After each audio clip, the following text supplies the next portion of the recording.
नमस्कार। एक बार फिर से आपका स्वागत है आपके अपने चैनल दिव्य दृष्टि में।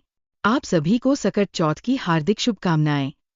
आज इस वीडियो में मैं आपके साथ सकट चौथ की आसान और सरल पूजा विधि साझा करने वाली हूं। सकट चौथ के दिन भगवान गणेश जी की पूजा किस विधि से करनी चाहिए, किन बातों का ध्यान रखना है और कौन कौन सी गलतियां नहीं करनी चाहिए, इन सभी विषयों पर चर्चा होगी। इसलिए कृपया इस वीडियो को पूरा जरूर देखें।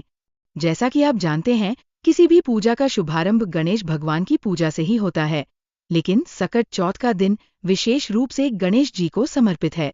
इस दिन गणेश जी की पूजा में कुछ खास बातें ध्यान में रखनी चाहिए। जब आप गणेश भगवान की पूजा करें तो उनके समक्ष फूल के साथ दूर्वा जरूर अर्पित करें और उनकी स्तुति करते हुए जाप करें। ऐसा करने से पूजा का पूर्ण लाभ मिलेगा। गणेश भगवान की पूजा में केवल दूर्वा चढ़ाकर ही पूजा को पूर्ण मान लेना एक बड़ी भूल होगी। दूर्वा अर्पण के साथ साथ आपको ये मंत्र भी जाप करना चाहिए, गजमुखाय नमः। इसके साथ ही गणेश भगवान को प्रसन्न करने के लिए कुछ वनस्पतियां जैसे बेलपत्र, धतूरा, सेम का पत्ता और शमी का पत्ता भी अर्पित कर सकते हैं। मान्यता है कि जो वनस्पतियां भगवान शिव को प्रिय हैं, वे गणेश जी को भी प्रिय होती है। सकट चौथ की पूजा के लिए सबसे पहले पूजा की तैयारी करें। एक चौकी की स्थापना करें जिस पर कलश रखें। कलश के लिए तांबे या पीतल का लोटा लें, जिसमें गंगाजल और अन्य पूजा सामग्री डालें। लोटे के ऊपर अशोक के 5 पत्ते रखें और एक कटोरी में गेहूं, तेल या अक्षत भरकर दीपक जलाएं। दीपक देसी घी का हो तो बेहतर, नहीं तो तिल के तेल का भी दीपक जलाया जा सकता है।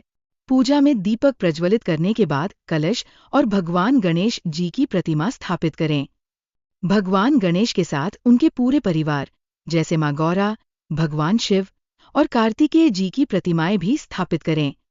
सभी प्रतिमाओं का गंगाजल से शुद्धिकरण करें और फिर उन्हें विधिवत स्नान कराकर विराजित करें। चंद्र देवता का पूजन भी आवश्यक है। अगर चांदी के चंद्र देवता उपलब्ध नहीं हैं, तो चौकी पर अक्षत से चंद्र देवता की आकृति बनाकर पूजा करें। पूजा के दौरान चंद्र देवता और पूरे परिवार का तिलक लगाकर पूजन करें। भगवान शिव को चंदन अर्पित करें। माता पार्वती, जिन्हें हम सकट चौथ के अवसर पर पूजते हैं, का आप श्रृंगार करेंगे। श्रृंगार करने के बाद जो भी पकवान आपकी मान्यताओं के अनुसार बनाए जाते हैं, उन्हें अर्पित करें, जैसे कि तिल और गुड़ से बने लड्डू, तिलकुट या खोए की मिठाई आदि। कुछ स्थानों पर तिलकुट से बकरे की आकृति बनाकर उसकी प्रतीकात्मक बलि दी जाती है और इसे प्रसाद के रूप में बांटा जाता है। आपके घर में जो भी परंपराएं प्रचलित हैं, उन्हीं के अनुसार पूजा करें। कोई नई विधि या नियम अपनाने की आवश्यकता नहीं है। अब भगवान गणेश का विधि विधान से पूजन करें। पूजन सामग्री को श्री गणेशाय नमः और गणपतये नमः मंत्रों का जाप करते हुए अर्पित करें। पूजा के दौरान मौन रहें और गणेश जी को जनेऊ अर्पित करें।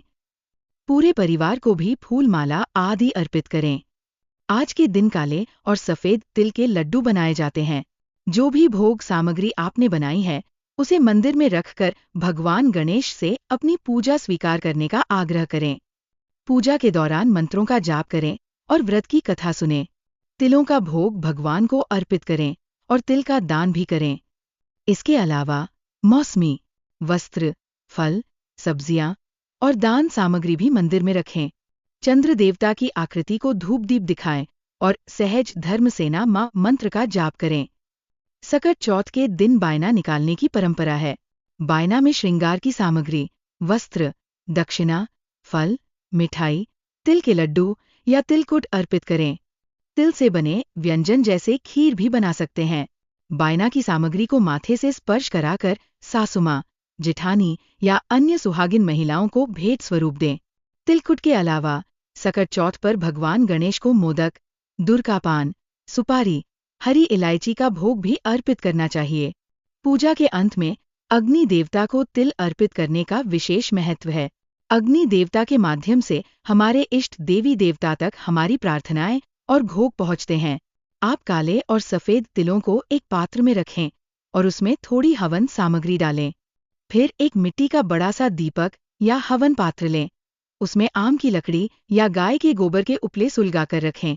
अब उस पर हवन सामग्री डालें, थोड़ा घी डालें और फिर तेल और घी मिलाकर 7, 11 या 21 आहुति दें। इस प्रकार अग्नि देवता आपके द्वारा अर्पित भोग को स्वीकार करेंगे और माना जाता है कि ये भोग हमारे इष्ट देवताओं तक पहुंचता है। इसके बाद अग्नि देवता को तिल अर्पित करें और अंत में जल छिड़कते हुए हाथ जोड़कर सच्चे मन से भगवान गणेश से प्रार्थना करें कि यदि पूजा में कोई कमी रह गई हो या कोई गलती हो गई हो तो उन्हें क्षमा दे। पूजा के बाद जो भी भोग या प्रसाद अर्पित किया गया हो उसे परिवार के सभी सदस्यों में बांटें। खासकर संतान के मामले में इस व्रत का विशेष महत्व है, इसलिए अपनी संतान को शाम की पूजा में शामिल करें और उन्हें कथा का श्रवण कराएं। भगवान गणेश को अर्पित भोग को संतान के माध्यम से उन्हें भी चढ़ाएं। यदि कोई निसंतान महिला सकट चौथ का व्रत रख रही हो तो उन्हें संतान प्राप्ति की कामना से भगवान गणेश से प्रार्थना करनी चाहिए। सकट चौथ की पूजा तब पूरी मानी जाती है जब चंद्र देवता का पूजन और अर्घ्य अर्पित किया जाता है। इसके लिए एक लोटा जल भरकर उसमें काले और सफेद तिल, सफेद पुष्प, शक्कर और कौन डालें। फिर ओम चंद्राय नमः कहते हुए चंद्र देवता को अर्घ्य अर्पित करें। ये अर्घ्य आपको खुले आसमान के नीचे पूर्व दिशा की ओर मुंह करके देना है। यदि चंद्रमा नहीं दिखाई दे तो मानसिक रूप से चंद्र देवता का ध्यान करके अर्घ्य दें। पूजा के बाद यदि आपने निर्जला व्रत रखा है तो सबसे पहले तिल और गुड़ खाकर या तिल के लड्डू ग्रहण करें, फिर जल पिए। इसके बाद जो भी फलाहार करना हो वह कर सकते हैं। इस व्रत में नमक का सेवन नहीं करना चाहिए, लेकिन अगर आवश्यकता हो तो सेंधा नमक का सेवन किया जा सकता है। तिल, गुड़, लड्डू, दूध से बनी मिठाइयाँ, फल, जूस, शकरकंद और मूंगफली का भी सेवन किया जा सकता है। यदि आपको ये जानकारी पसंद आई हो तो वीडियो को लाइक करें और चैनल को सब्सक्राइब करना न भूलें। कमेंट बॉक्स में हर हर महादेव लिखकर हमें जरूर बताएं। धन्यवाद।